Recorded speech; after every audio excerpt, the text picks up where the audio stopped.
कोई हाल क्या मैं कर हाथ के गासा में मैंने ढूंढा एक हाथ में कोई था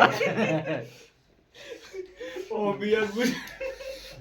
बानी बिया में यही मेरे Tiba. हमनी के गोइनी सा घुसावे टाला हमनी गोइनी सा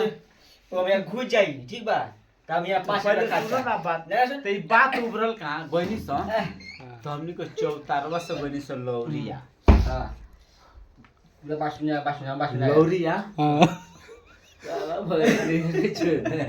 बासुनी बेलन जी बियान अगली में घुस जाई लौरिया तार रुपये रहली हाँ ओकरा घर में गोइनी सा ठीक बा ठीक बा यार बहुत तो वीडियो बनाओ ना पहले जो वीडियो बनाओ लौरिया गोइनी सा हां तो मुसरी